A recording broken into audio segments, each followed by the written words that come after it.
Hello दोस्तों, मैं Aamir sir with PDA classes के साथ। जैसे कि आप जानते हैं, हम लोग आपके साथ कंटिन्यू पॉलिटिकल साइंस मतलब पॉलिटी को लेकर के बात कर रहे हैं, भारतीय राज व्यवस्था को, जिसमें हमने प्रियम्बल ऑफ द कॉन्स्टिट्यूशन प्रस्तावना की बात की। इससे पहले वाले लेक्चर में हमने प्रियम्बल की भूमिका को देखा, उसकी संकल्पना को देखा, उसके उद्देश्य और पर्पजों को देखा, उसकी प्रकृति को देखा कि कैसे उसके पर्पज थे, कैसे उसके उसी टॉपिक को आज हम आगे बढ़ाते हैं।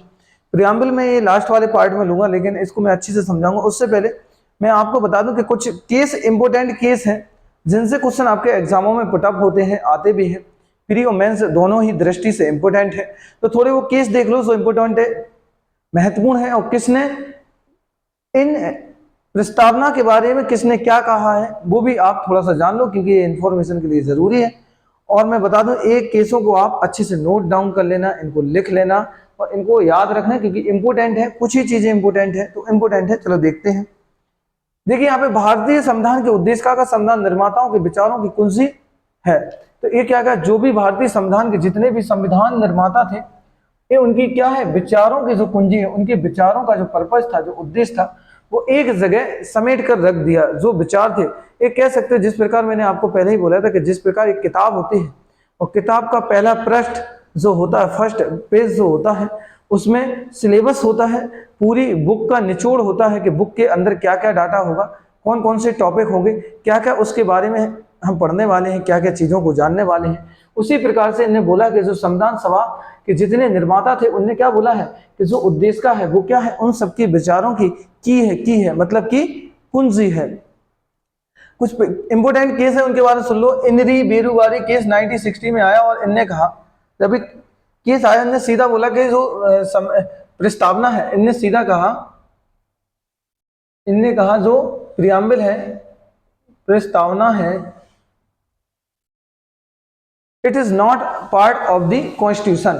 वो संविधान का क्या नहीं है, अंग नहीं है, वो संविधान का अंग नहीं है। ये बात किसने बोली थी, इनरू बेरीवालू, इन री बेरुवाली 1966 केस में इनने ये बात बोली थी।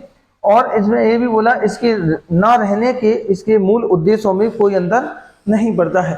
ये रहे या ना रहे तो इससे कोई भी अंतर नहीं पड़ता, ये बोली थी इन री बेरुवाली केस में।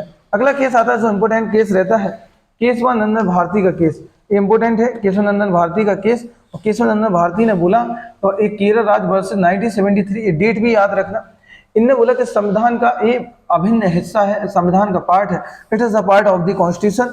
ये जिस प्रकार से और भी चीजें हिस्से हैं, अन्य उपबंध है, उसी प्रकार से ये भी संविधान का क्या होगा, हिस्सा है। फिर इन्हें एक यहाँ पे बोला, केशवानंदन इसी केस में बोला था कि इसमें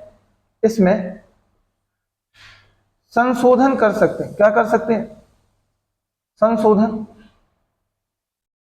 कर सकते हैं, इसमें अमेंडमेंट हो सकता है। तो इसमें संशोधन हो सकता है, लेकिन मूल ढांचे को छोड़ करके। तो इनने बोला इसमें संशोधन हो सकता है, लेकिन मूल ढांचा को छोड़ के, तो मूल ढांचे को छोड़कर इसमें अमेंडमेंट किया जा सकता है। तो इसमें अमेंडमेंट किया जा सकता है, लेकिन मूल ढांचे को छोड़ करके इसमें संशोधन किया जा सकता है। तो ये बात केशवानंदन भारती ने बोली। चलो मैं इसकी जानकारी के लिए बता दूं कि अब तक हमारी प्रस्तावना में जो हमारी प्रियम्बल है, ये सुन लो, यहीं पे जान लो इसको, आगे नहीं तो मुझे ये बताना है। प्रस्तावना में 42 संविधान संशोधन,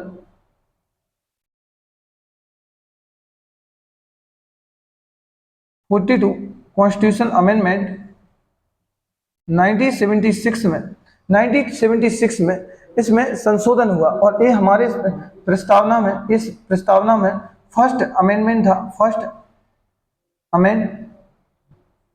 फर्स्ट अमेंडमेंट था, पहला संशोधन था। और ये संशोधन हुआ 3 शब्दों को लेके। एक तो था समाजवादी, दूसरा शब्द था पंथ निरपेक्ष,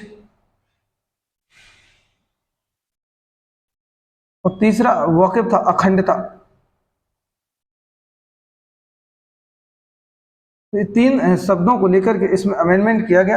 तो ये 3 शब्द इसमें शामिल किए गए। तो 3 शब्द कौन कौन से थे, समाजवादी, पंथ निरपेक्ष और अखंडता।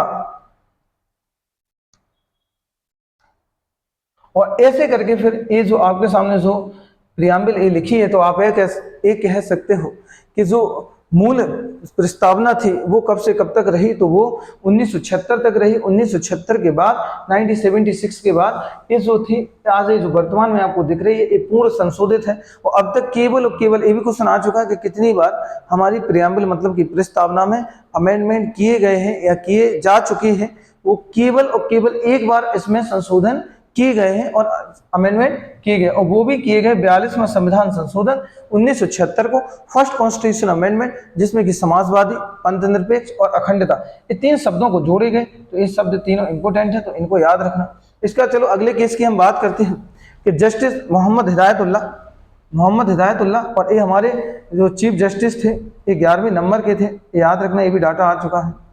ये CJI थे, 11वें नंबर के थे, और इकलौते ऐसे CJI थे जो राष्ट्रपति भी रहे और जो क्या रहे, उपराष्ट्रपति भी रहे, जो राष्ट्रपति और उपराष्ट्रपति दोनों पदों पर काम किया है, और CJI ऑफ इंडिया के रूप में भी इसमें काम किया है। इसके साथ एक केस हुआ था गोलकनाथ वर्सेस पंजाब स्टेट। इनने बोला कि प्रस्तावना जो है वो क्या है, संविधान की मूल आत्मा है। प्रस्तावना है जो वो संविधान की क्या है, मूल आत्मा है। तो इसने गोलक बनाम वर्सेस पंजाब स्टेट में बोला था कि ये मूल आत्मा है। वहीं KM मुंशी बोलते हैं कि एक राजनीतिक जन्म पत्री है। क्या है, राजनीतिक जन्म पत्री है। ठीक है।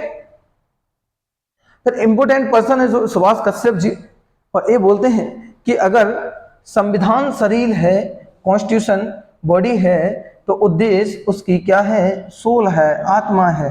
ये 5 जो कोट है जिसने बोले हैं, इनके नाम बिल्कुल याद रखिएगा, और इनकी विचारधारा को किसने क्या कहा है। तो सबसे पहले हमने देखा था कि इस संविधान के जितने निर्माता थे उनकी विचारों की कुंजी है, और फिर उसमें इन वीरू वाले केस हुआ 1960 में, संविधान का अंग नहीं है, इनने सीधा स्पष्ट मना किया, और इसके रहने और ना रहने से कोई उसके उद्देश्यों के और उसके विचारों पर कोई फर्क नहीं पड़ता है। फिर वही बात फिर केशवनंदन भारती के केस में बोले 1973 में, इनने बोला कि संविधान है वो प्रस्तावना संविधान का भाग है, it is a part of the constitution, और इसमें संशोधन कर सकते हैं, अमेंडमेंट किया जा सकता है, लेकिन मूल ढांचे को छोड़ करके, बेसिक स्ट्रक्चर को टच किए बिना इसमें किया जा सकता है। और फिर मैंने बोला प्रियम्बल में पहली बार संशोधन हुआ और अब तक एक ही बार हुआ है, और जो हुआ 42 कॉन्स्टिट्यूशन अमेंडमेंट 1976 में, और इसमें 3 शब्द जोड़े गए हैं, समाजवादी, पंथनिरपेक्ष और अखंडता।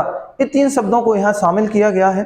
फिर यहाँ पे एक नाम आता है KM मुंशी। KM मुंशी बोलते हैं ये राजनीतिक जन्म पत्री है, कि जिस प्रकार से हमारे संविधान का पूरा एक पर्पज बताया गया, उद्देश्य बताया गया, वो सारा का सारा सिनेरियो कह सकते हैं हमारे संविधान का सिलेबस है, वो बुक का वो पृष्ठ है, वो फर्स्ट पेज है, जिसमें कि एक ही पेज से सारी बुक का सार पता किया जा सकता है, सारी बुक का कंक्लूजन पता किया जा सकता है, सारी बुक का इंट्रोडक्शन पता किया जा सकता है। तो वो सार है।